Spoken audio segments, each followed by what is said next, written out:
kind of a show are you guys putting on here today?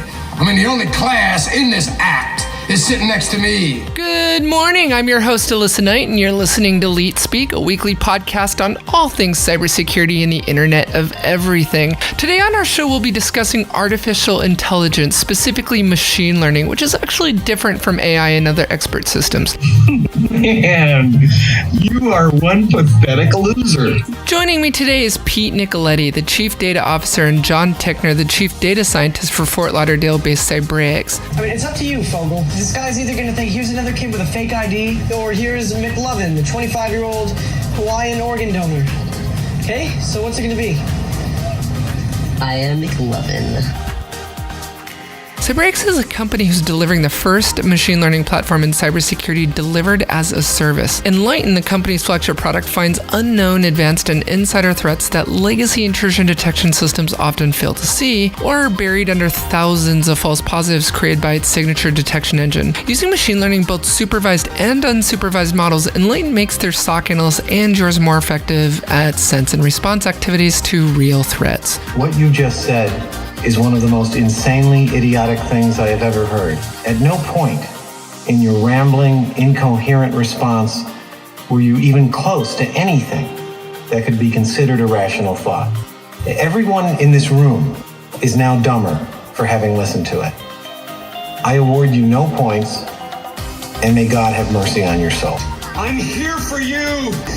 Oh, Billy.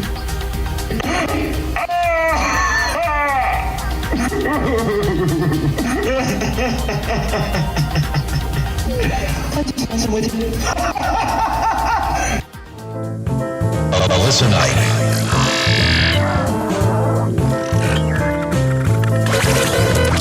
That major hack attack against Sony. First, the studio's movies. 3 days after Target confirmed the hacking of payment information from as many as 40 million customer credit and debit cards. What sources are telling us is a massive Chinese hack of U.S. government computers. A massive data breach of the IRS was much bigger than first realized. The agency now says more than 700,000 social security information of more than 14 million current and former government employees.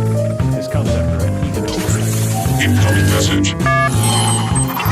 It's Friday, and that means time for another episode of LeetSpeak with Alissa Knight, bridging the gap between all things information security, where we'll talk the latest vulnerabilities, threats, security conferences, malware, and exploits, as well as interview CISOs and CIOs from around the world on the IT risk management topics that matter most. Alissa Knight, one woman, one mission, one voice, in the world's foremost authority on hacking the cloud and Internet of Things. Coming to you unplugged and unleashed in this week's new episode of LeetSpeak with Alissa Knight.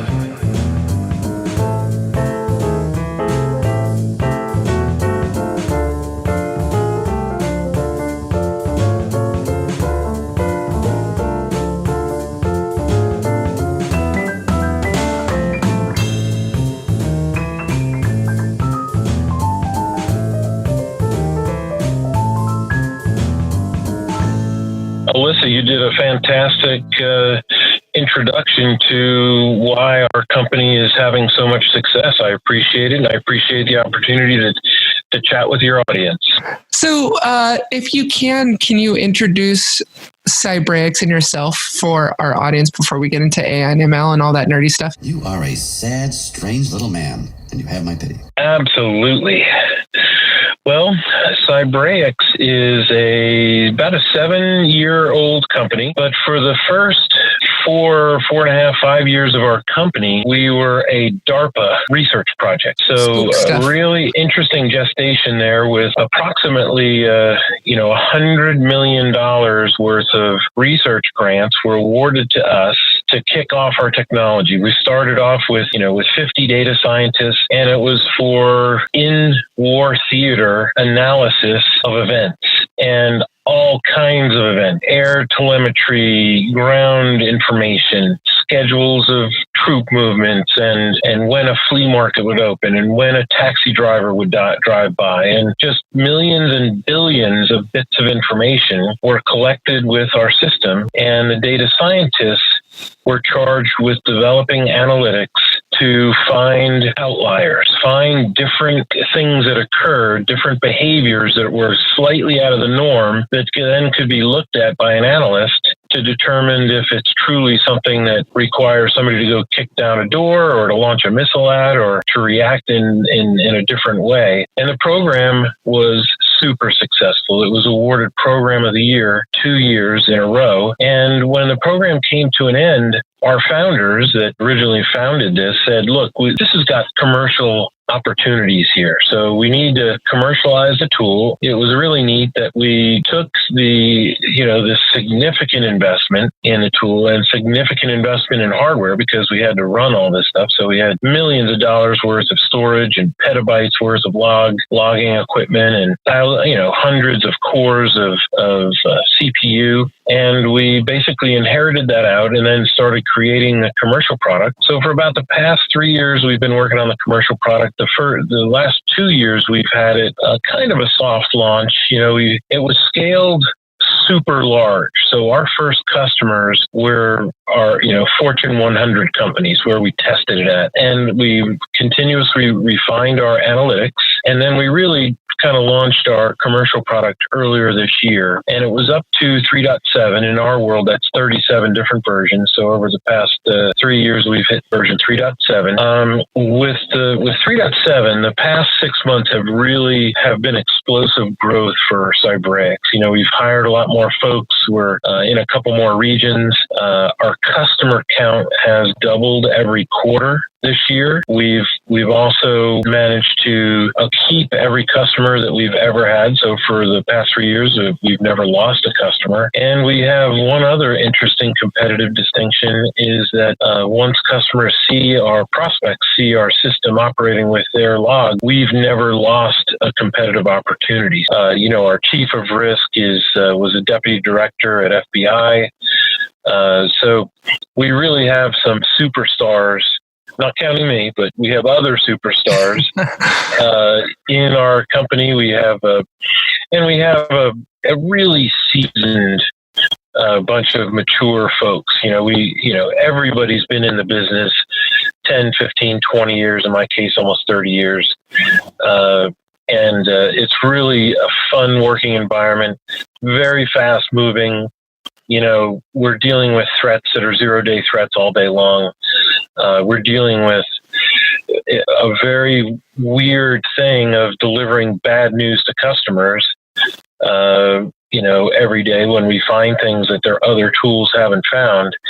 So we kind of jokingly refer to ourselves as grief counselors. We have to break the news to our customers in a gentle way. That's interesting, because for me, if your guys, the heritage for your product is very interesting. My background, I did defense contracting for a while, and it was astonishing to me how they would wheel out these boxes that were just entire networks in a box. It was interesting how quickly they could spin up an entire network in a forward operating base or in theater in a conflict area. And so for the fact that your product actually started out collecting and synthesizing data from things like taxi cab, schedules. And I was thinking you were going to say, okay, well, we started out collating and synthesizing data from, forward operating based networks or networks in theater, not the things that you mentioned, that was like later. flea market stuff. That's later. That's, there's not a lot of commercial opportunities to monitor human activity. Not many people are clamoring to say, all right, who's visiting this and doing that. But the common issue is anomalous behavior and having machine learning be able to analyze, be able to take in huge amounts of information. Our customers create billions of log entries per month. So it's a volume challenge,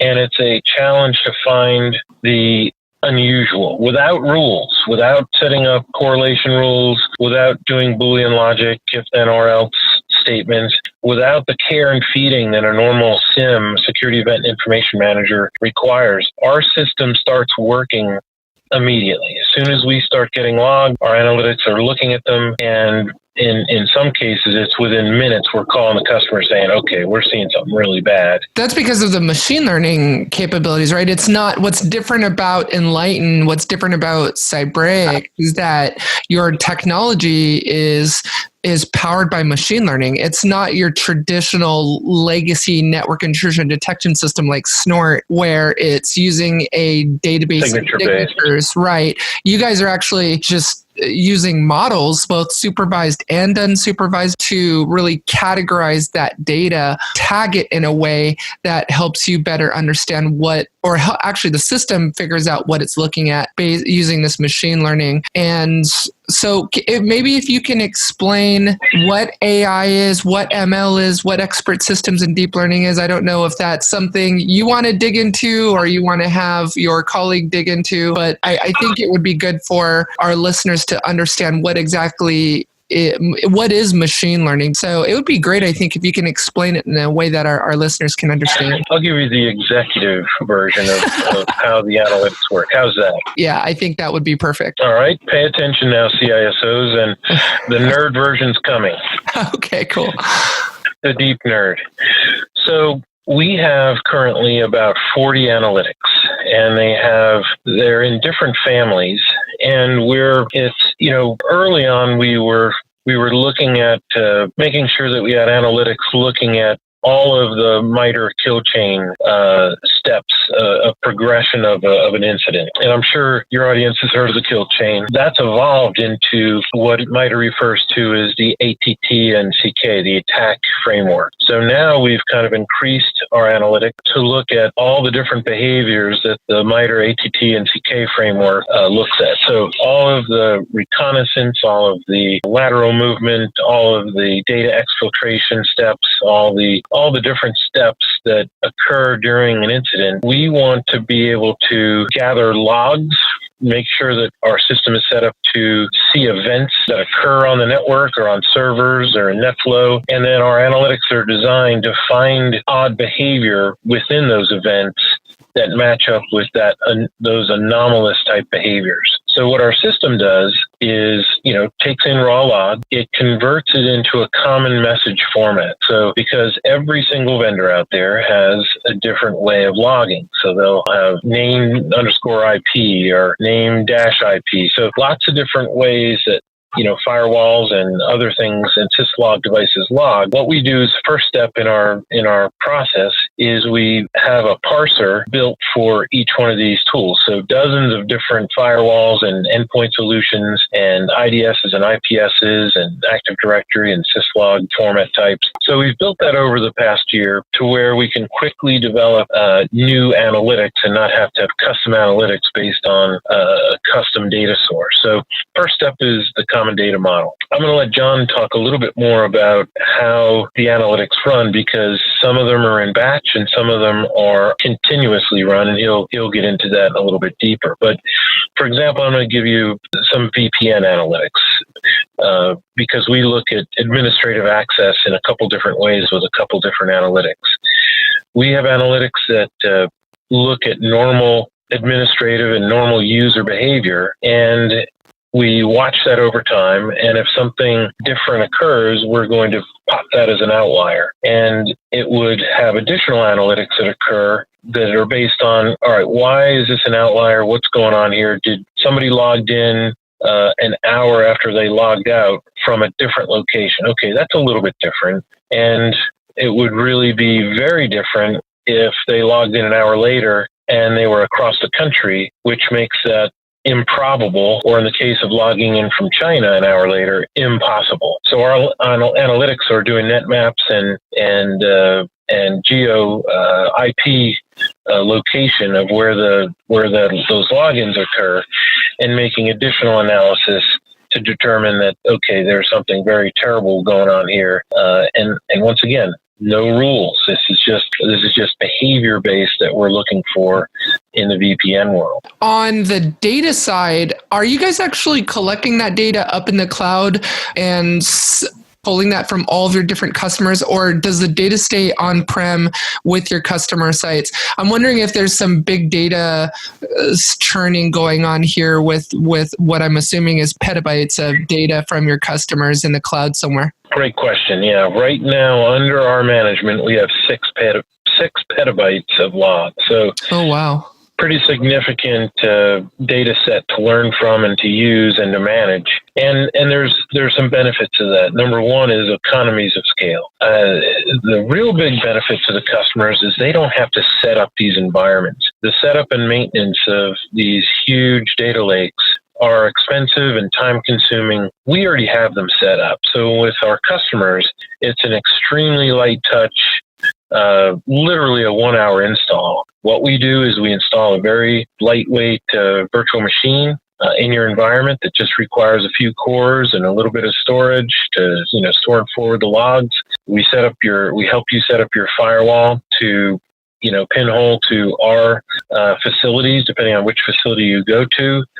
Currently, most of our customers are in our private cloud, but because of our relationship with Microsoft and Amazon, we do have customers that say move those logs out to those facilities. Interesting. So Marcin Klosinski, the CEO of Malwarebytes, recently said in a Wired article that companies are misleading buyers by saying their solution is AI when it's really training machine learning. Do you think there's a lot of hype being pushed out there and FUD out there regarding AI and vendors trying to sell products by using artificial intelligence as their marketing slogan to raise venture capital or make sales? Do you think that there's a growing systemic issue with that? Do you agree with him? There is. Oh, I totally agree. I mean, as John will tell us in a few minutes, the data sets required for artificial intelligence to be totally utilized are beyond what has been created to date. Oh, wow. So he's going to get into some of the scaling issues of what kind of data sets that artificial intelligence needs. We joke around. We say we're 2/3 buzzword compliant here. We have a little bit of artificial intelligence, a lot of machine learning, but we don't have blockchain. So we're not quite totally buzzword compliant as far as the latest security company buzzword requirements. Klosinski went on to say, and I'll quote him, from what he said is, the machine learning algorithms security companies deploy generally train on large data sets to learn what to watch out for on networks and how to react to different situations. Unlike an artificially intelligent system, most of the security applications out there can't extrapolate new conclusions without new training data. And that's the end of the quote. So, and I've been speaking to a lot of vendors for the IT Group research report that I'm writing right now on AI and cybersecurity. And I tend to agree with you. I think a lot of companies are misusing the term artificial intelligence when in fact it really is just ML. And I've run into some companies where it isn't even machine learning. It's just them telling the system what to do with specific types of data. It really isn't doing any learning at all. And one of the things that I thought was interesting was there was a university professor at the University of Cagliari in Italy who believes that ML systems should actually encourage human in the loop. So systems aren't the sole autonomous arbiters in attack detection. He basically believes that ML systems should say, hey, I've not seen this before. Can I ask help from a human? What are your thoughts on that? Do you think that that's the natural progression for cybersecurity solutions, which legacy cybersecurity solutions are really failing to do? So a new breed of cybersecurity solutions are needed. And is this the logical answer for that? Is this the logical progression for that, is machine learning? Well, not only is my last name Nicoletti and I'm mostly Italian, but I also agree with the professor. So we do have a human in the loop. We have a human in the loop for most of our analytics. There is, and there's some interesting aspects to that. The human in the loop is our SOC engineers, and they are validating the outliers and the entities. The step that I didn't mention that'll be helpful for your listeners to understand is we capture all the raw logs. We then create outliers based on outlier type behavior. Our system under the covers, its name is Janus, and it's the Greek mythological creature that has two heads, one looking forward in time and one looking backward in time, and it's pretty darn appropriate for what it's doing. It's looking at data forward and backwards. And what it's doing is taking those outliers and aggregating them into entities. And an entity is the next step right before a case is created. And those entities are what streams out of our system and what would typically be the raw alerts that a traditional 1.0 SIEM would deliver, and that's what's causing alert fatigue. And what I refer to is the car alarm syndrome, which, you're bombarded with hundreds of alerts a day, and you get tired of looking at them, and then you quit looking at them, and then there's, of course, there's something within that noise that's critical. Pete, I'm going to wrap up the question for you before we shift over to Jon. It's really interesting you brought up the whole monitoring management piece, and you've made several references to legacy SIEM solutions, or what you call SIEM version 1. I've briefed several ML network detection solutions, and it's interesting because almost every vendor I speak to really doesn't like being referred to as a network IDS. Technically these solutions are detecting intrusions on the network versus on the endpoint, but they don't want to be labeled as a network IDS because of its association with, legacy network IDS like Snort and the like that uses signatures and patterns.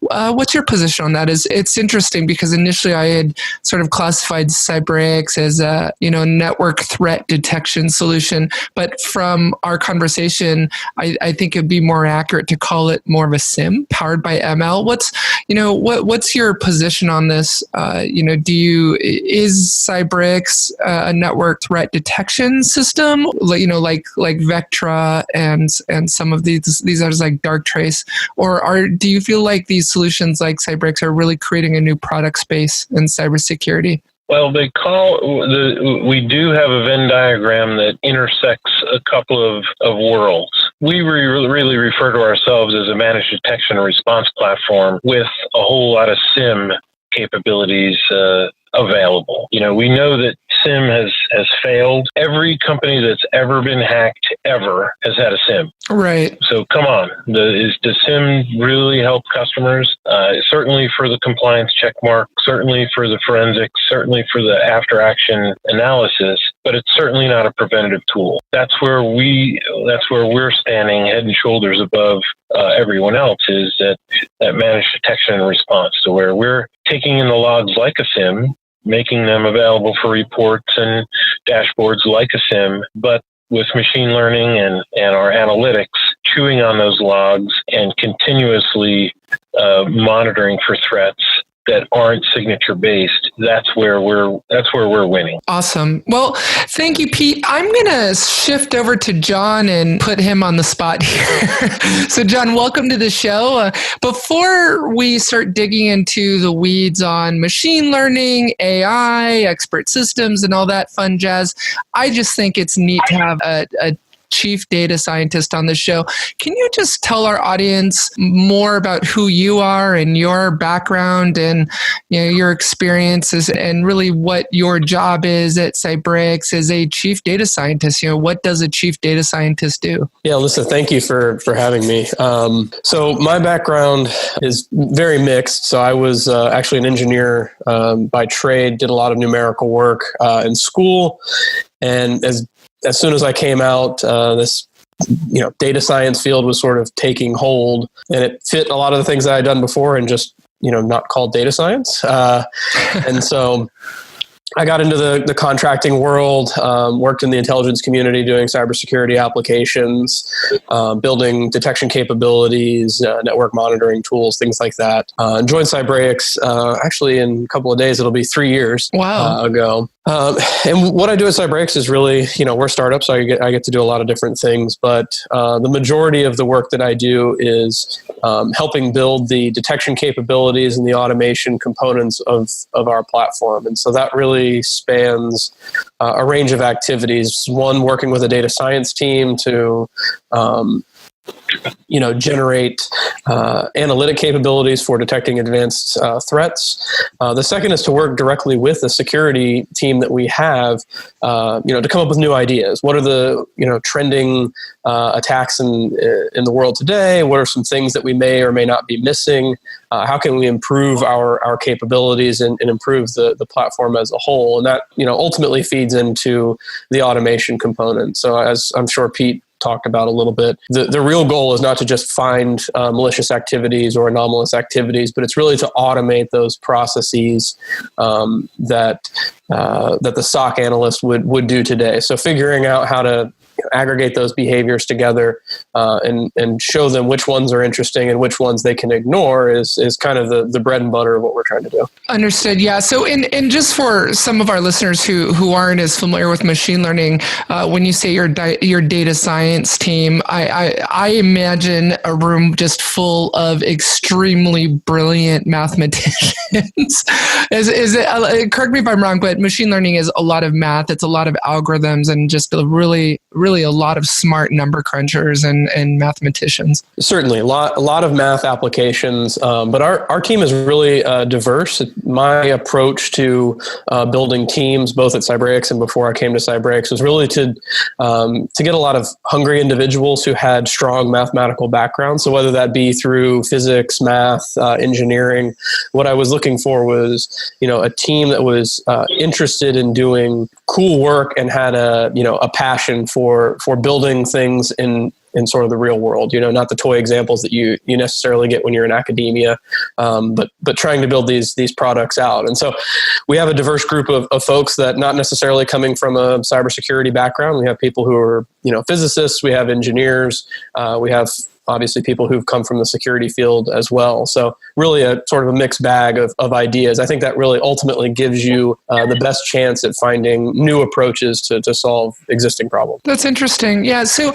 one of the things that I was talking about with Pete is Marcin Klaczynski, the CEO of Malwarebytes, talked a little bit about this in a recent Wired article about how he felt that a lot of companies, a lot of vendors right now are just flying under the AI banner and spreading a lot of really just misrepresentation as far as what their product is by calling it AI to raise venture capital or to make sales. And that if you look under the hood, a lot of these solutions really are not implementing artificial intelligence. And I'm doing an industry report right now on ML vendors. And I agree. I've run into some products where there isn't even really any machine learning at all. It isn't really doing any machine learning. It's really just the company telling what the product needs to do with this specific type of event. There's a university professor at the University of Cagliari in Italy who believes that ML systems should encourage human in the loop, so that systems shouldn't be the sole autonomous arbiters in attack detection. He really believes that ML system should say, hey, I haven't seen this before, and then ask a human for help.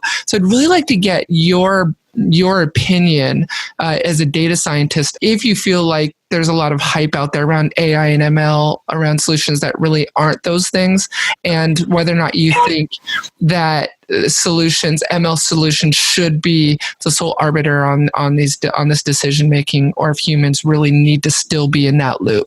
Those are two great questions. Of course, I totally agree with the idea that there's a lot of hype in the industry around not just, I would say, outright lying, necessarily to say that you have ML or AI in your product, and it turns out that it's just a simple rule or something like that, and you're really talking about the future of what your product would be. But I think more along the lines of not having a really great definition for what artificial intelligence means. We kind of joke about this with internally as we're trying to draft presentations, because it's really difficult in the community, because as you go and talk to more sophisticated customers and vendors, they have folks just like myself on their teams, and really coming up with a single definition. I think at the heart of it, we in the field sort of know what we think is AI or ML, but we've done a poor job overall of having an exact definition. We'll often see an idea that somebody proposes, and then ultimately when you get down to it, it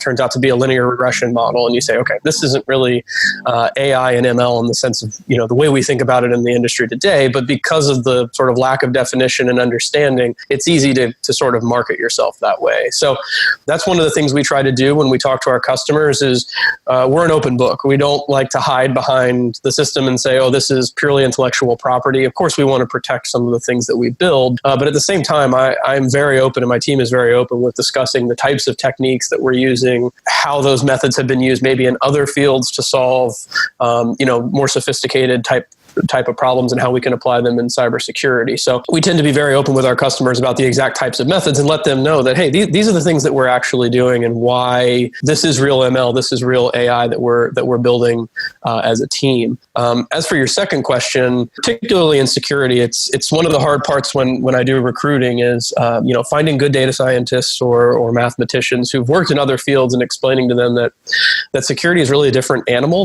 than some of these other problems that are sort of down the fairway in ML today. So, as you know, security is not a very well-defined space. What an adversary is or isn't is oftentimes a little murky, and that adversary is constantly changing, right? So the features you're trying to generate, the things that you're trying to look at in order to make decisions is constantly evolving, and oftentimes those individuals nowadays are just as informed on the research as you are. So they're watching what you're doing, they're looking at your blogs, they're reading your GitHub pages and understanding the kinds of work that you're doing and how you may circumvent that type of behavior. So I think for a robust system that there is some human intervention that takes place in the platform. So you have a system that looks for behaviors, and then if there are things that there are obvious patterns that you can sort of automate away. I think that's fantastic. You want to automate those processes. But what we've discovered in our platform and things that we're working to automate now is that we sort of term it the last 10 to 20% of the alerts are the things that are either very sophisticated actors or something that we've just never seen before, a method we've never seen before. So we're actually working on something right now that looks that way, where our system gave us a couple of different alerts and didn't really know what to do with it. And so that's when it goes to a human analyst to kind of try to piece those things together. And over time, what ends up happening is that you realize that there are certain components of that information that you just were not aware of before. But once you've seen it once or twice, you can begin to automate those processes as well. So I think it's having SOC analysts there to look at the data is a critical part of not only the platform, but the growth of the platform over time. I think it actually makes your platform better. So our plan is not to eliminate human beings from the process. I think if you do that, what you essentially are going to do is discover a lot of the more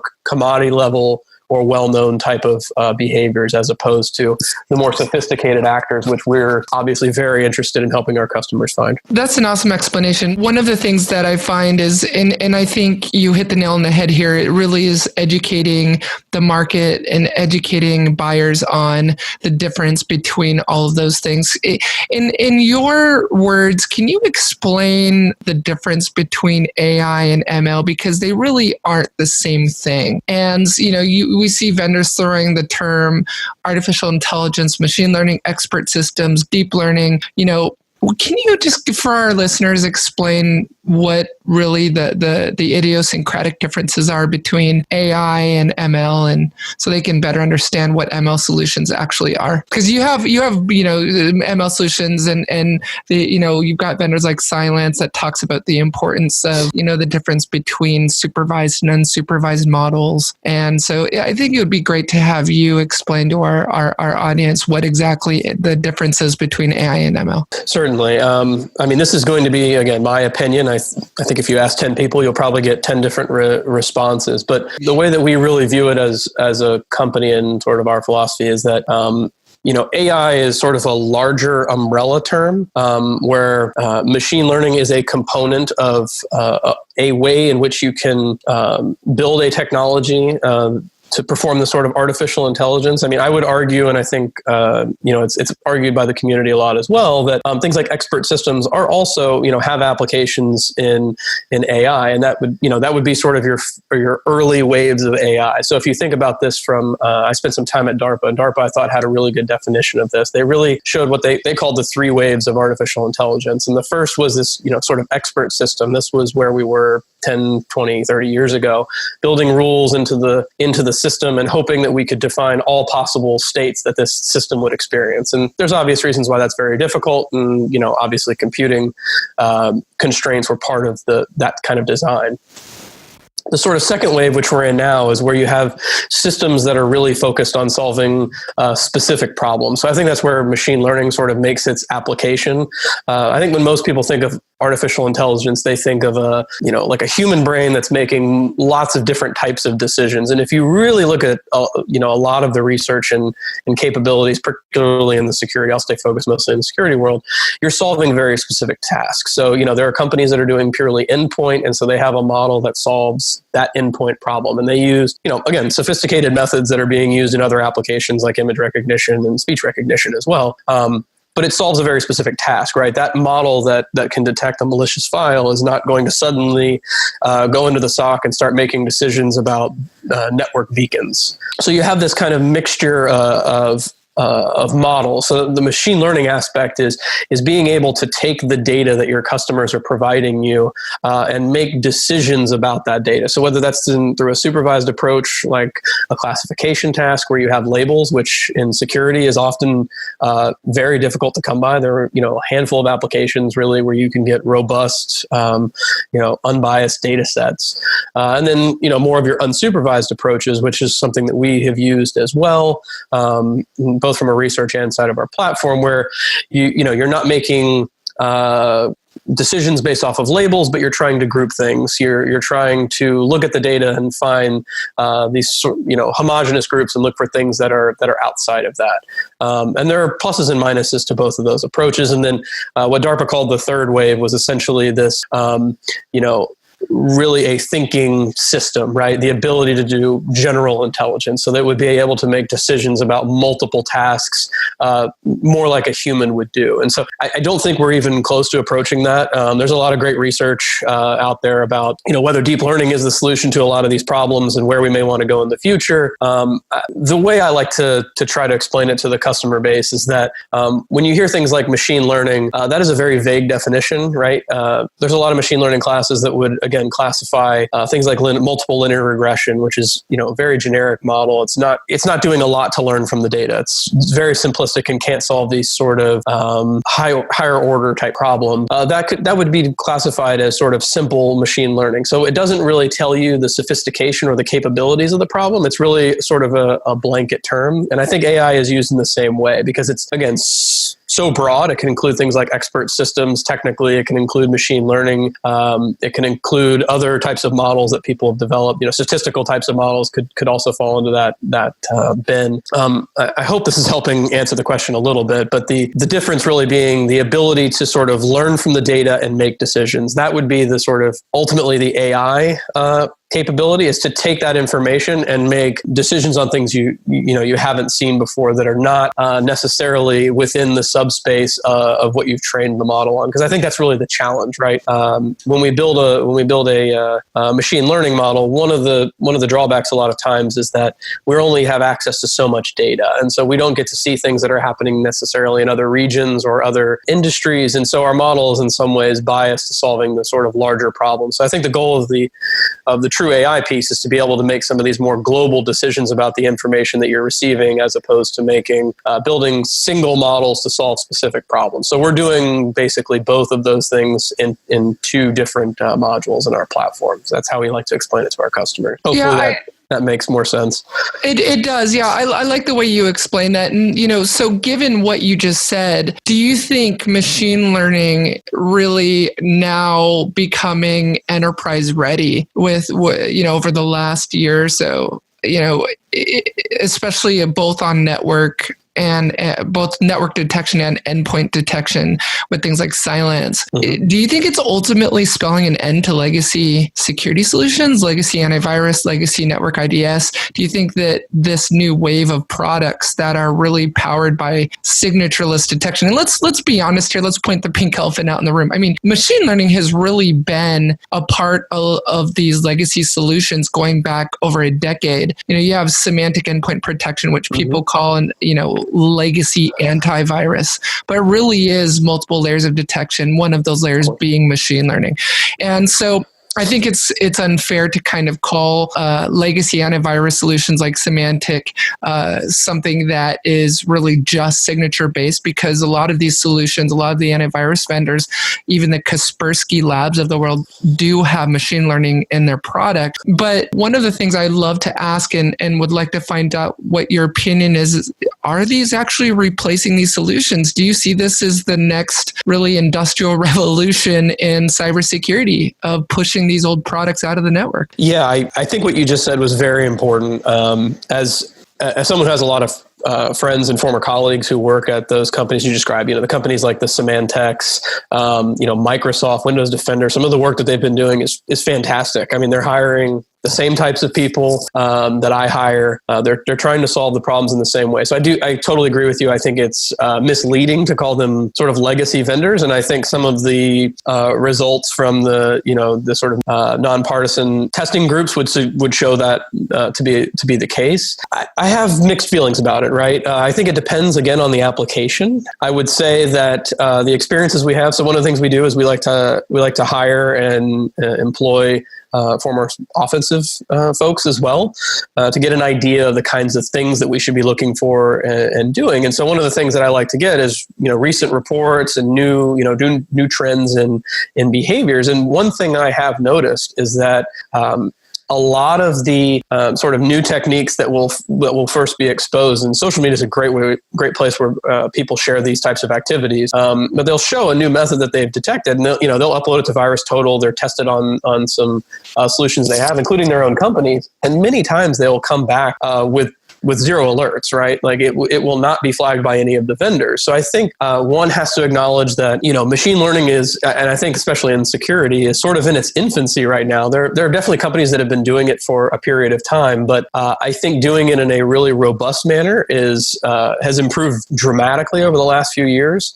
So I think we're starting to learn a lot of things about not only the adversaries themselves, the data, and also the models that we're building. I think we have a better understanding of what we're actually developing at this point. So I'm not sure that it necessarily is a full replacement, because again, my experience with working with the offensive folks and seeing some of the adversaries that we've actually detected, oftentimes it gets through some of these ML systems, and what we're seeing is that there's sort of an obvious trigger inside of that file that the experience of our security analysts, they know what it is when they see it. And the challenge there is, well, how do we build our model? So it seems like in some ways we're still almost taking those new files, retraining the models, adding that information in, and then sort of moving forward. As I pointed out earlier with the machine learning, is that when you're building a model, if your testing set, in this case, the things you're going to have to detect in the wild, are sort of dramatically different than what you are seeing in your training set, your chances of detecting it with a lower false positive rate. Because again, this is security where a false positive has a dramatic impact on the workflow of the customer. There are concerns with where you place that filter and how you do that. So ultimately, it's very difficult to find things that are sort of out of band of what you've trained on. And we see this across, not just endpoint, but things like malicious URL detection, DGAs. As the adversaries are shifting, the models are having to be updated as well. So I think that's part of it, is that there's no real sort of set it and forget it kind of thing that people expect. And I often hear in meetings as well, if you deploy this model, will it work forever? And we have to explain that, these things are constantly changing, and our models need to get better as we're getting new information. So I'm not convinced it will wholly replace all of those products. Those products, especially in a platform like ours, provide very useful information. There are certain things that would be hard to do with an ML that you can easily do with something like an IDS or legacy rules on an AV that really help us make better decisions about the overall endpoint or user on the network. Hopefully that makes sense. I'm sorry, that's kind of a long-winded way of saying no. No, I really appreciated the depth of the answer. And it's interesting. I actually just stumbled on an article the other day, and I don't know if you read this. I want to say maybe it was dark reading. I can't remember, but there was an article on how adversaries are actually adapting to machine learning as well. And it described how in specific attack scenarios, they were able to detect that it was a machine learning solution and actually retrain the ML solution in a different way to actually miss the detection. I don't know if you've done any research in this area, but I found it really interesting. I hadn't actually read anything like that before, and it really just goes to show that as we make advances on the defender side to security controls and implementing things such as ML, that adversaries are figuring ways around it. It was just a very interesting article. Yes, yeah.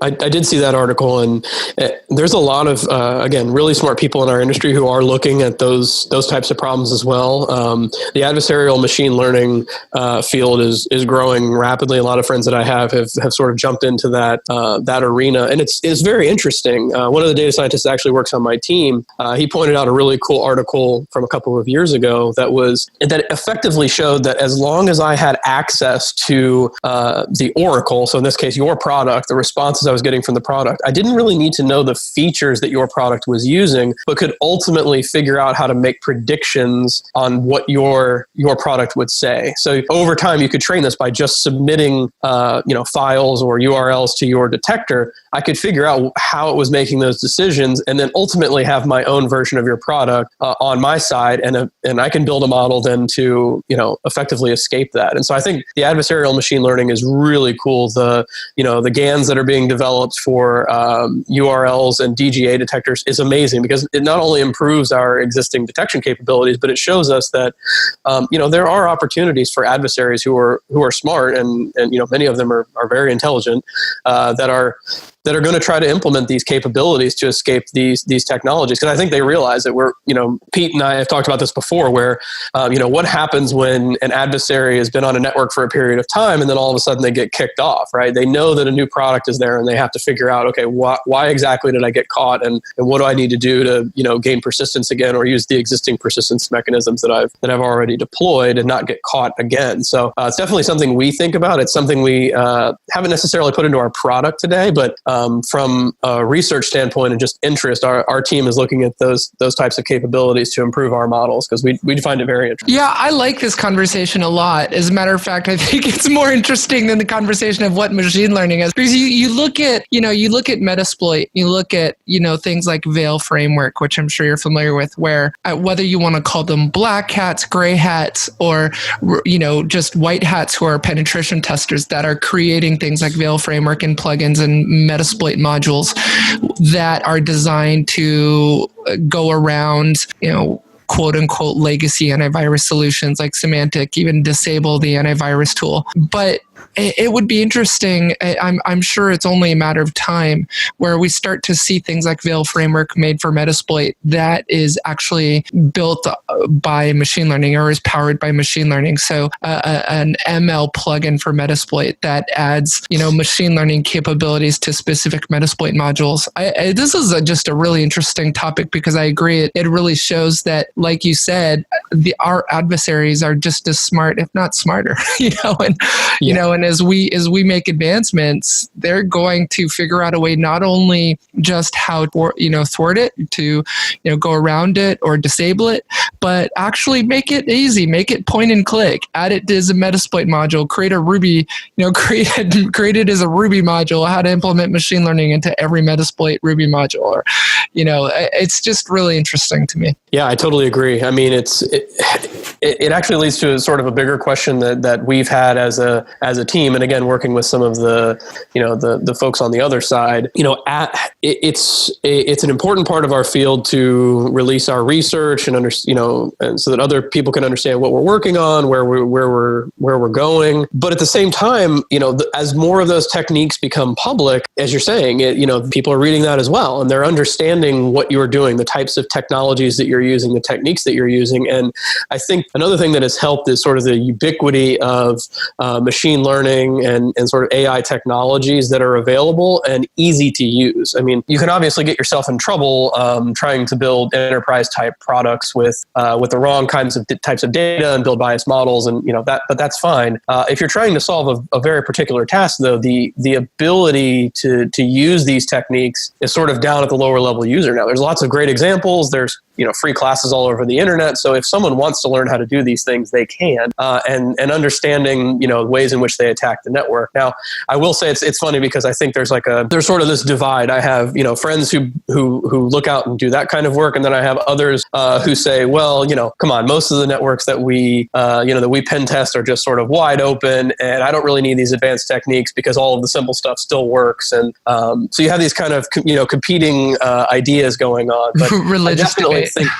Exactly. I think, and I think that ultimately, as everyone works together, I think there's a lot more of a cohesion, at least that I've seen in the industry over the last few years, is that all these ideas are kind of coming together. I mean, now you have the sort of, AI villages at Black Hat. You have all these, all this stuff kind of coming together and people being interested in both sides, right? I think it's healthy for data scientists to, spend time learning offensive techniques. I spend a lot of time working with that team to better understand how these techniques work and utilizing them myself.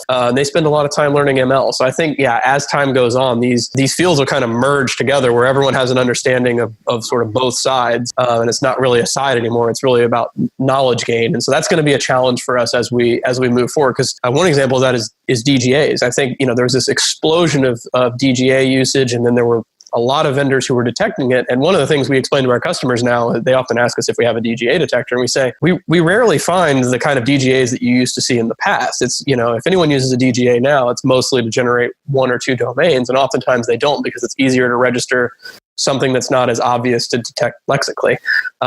So you kind of see this shift as we build advanced technologies. The adversaries just find a way to get around it and make it harder to find. I could probably talk to you all day about this. I know we have a limited amount of time on the show, but I have never had a data scientist on the show, and I would love to ask you this question: what should customers ask their ML vendors when evaluating these solutions? So, as we head into 2019, we have a lot of CISOs now who are adding to their budget the implementation of an ML powered solution like Cybraics. What are the questions that they should be asking? What are the things they should be evaluating? There is we talked about a lot of the FUD that's being spread out there. There's a lot of, mismarketing around this. You think you're buying an ML solution, you're really not. What are the things they should be looking for? Yeah, that's a great question. The first thing I would suggest is that if you have a vendor that you're talking to and you're interested in potentially working with, if they're not comfortable talking about a bit about the how of what they're doing, that would make me uncomfortable. If I were working for a large company and sort of doing a tech evaluation, if they didn't want to talk about it, I would be concerned, because there's definitely ways to describe your technology without giving away the sort of secret sauce that everyone's concerned about. For me, the biggest questions are, the first one that I would always start with is, how many models have you developed for your platform? And not that some large number means anything, but really what you're trying to get an understanding of is, does this vendor think that they have the one model that will rule them all, right? Is there one core thing that is making all the decisions about each behavior? Because I think logically all of us can think about that and say, there's no way that one model can understand what's happening in Active Directory and on an endpoint and network traffic. There's just too many different things in those arenas to have one model that sort of selects it all. The second thing I would ask is, are you using things like unsupervised techniques or supervised?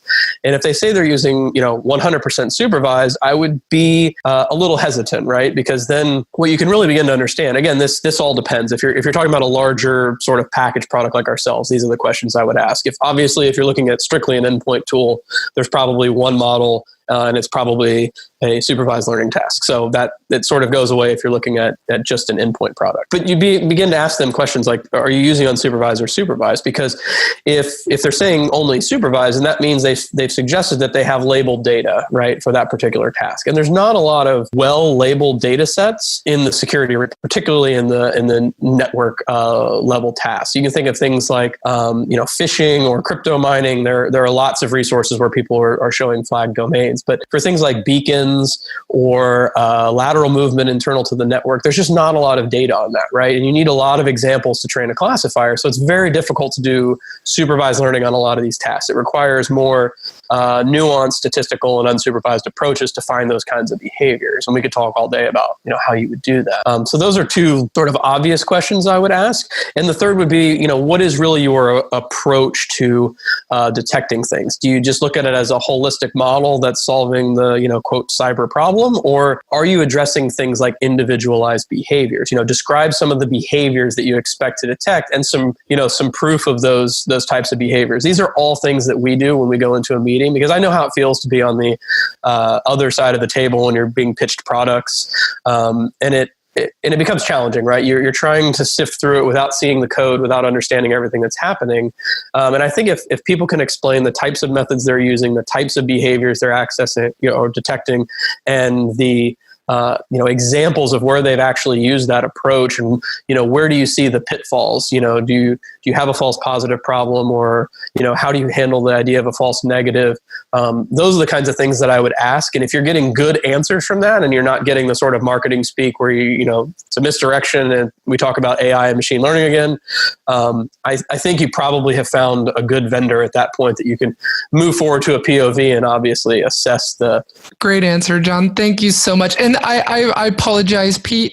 We have not forgotten about you. I don't know if you're still on the call, but I'll leave this final question to both you and Jon to answer. But what's the future of Cybraics? Yeah, so I think where we're going is in a couple of really exciting directions.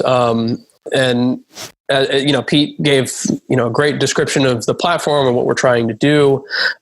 We've really done a great job on the detection side over the last couple of years. We have some amazing examples of things that we've detected, and we've worked really hard to improve that part of our process.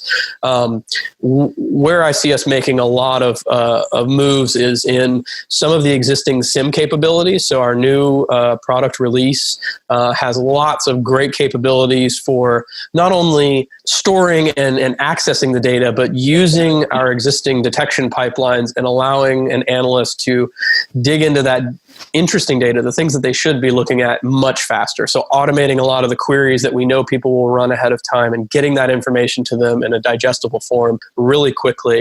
And then second would be on the automation side. So one of the things that we've worked really hard on over the last year is automating a lot of the things that we push to customers. We call them cases, but effectively what we're delivering to the customer, the finding.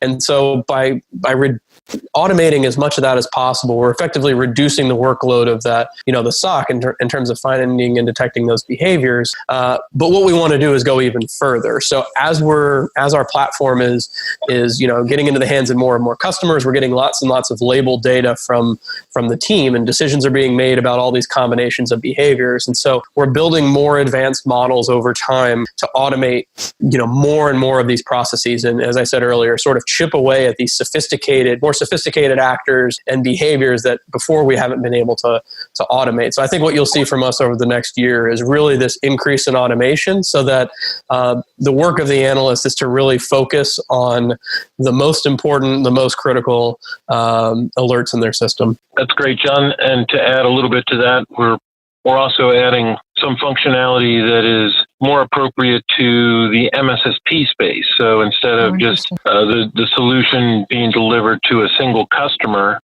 having partners that have multiple customers be able to white label it and have centralized monitoring for multiple customers is something that's in our roadmap. And the other thing that we're trying to give to our customers is something that we're working with Forrester on, and that's the newest type of ROI tools. We want, and they call them total economic impact, so TEI. We want our customers to absolutely understand how valuable our solution is in their environment, because we want to be able to prove to them quickly and easily and with their data that we're saving them time, we're reducing their risk, and the solution is paying for itself very, very quickly. So we really want to be able to, anytime there's, security budgets are always under, pressure, hiring people, buying more tools.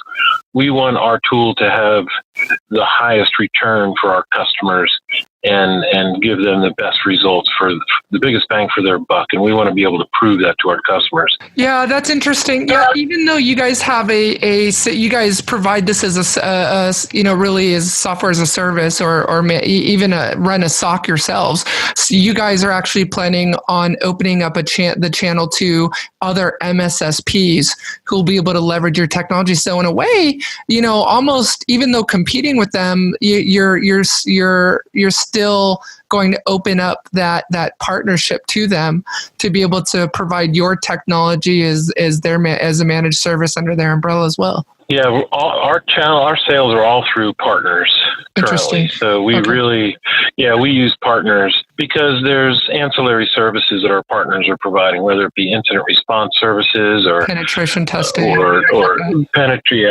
new firewalls or tuning or managing firewalls or just doing, security outsourcing. So we prefer the partner method rather than the direct method. And it's also a way for very sophisticated customers that have multiple customers to influence our product direction. So that's, I would say 90% of what we do is, customers saying, hey, can you tweak this? Can you do this? Can you add that? So it's a real quick feedback loop when you're dealing with an MSSP that has a couple hundred customers because you want to make them happy. Definitely, yeah. Well, I gotta say, I'm definitely drinking this Cybraics Kool-Aid. It was a real pleasure having both you and Jon on the show today, and I'm really excited about what you guys are doing over there. And I think it's definitely a huge itch you guys are scratching. You guys are definitely not a Me Too company, and I think that's really exciting. And wish you guys the best of luck. I'm excited about the company, the product, and some of the in the future for what you guys are building. And as I said earlier, I'll be writing about your company and the product in my upcoming IT report, as well as putting out a report just on Cybraics. So I'm excited, and I really appreciate you guys taking the time out to be on the show today. It's been our pleasure. And you continue to have access to both Jon and I, so we're happy to help. Yeah, thank you so much for having us.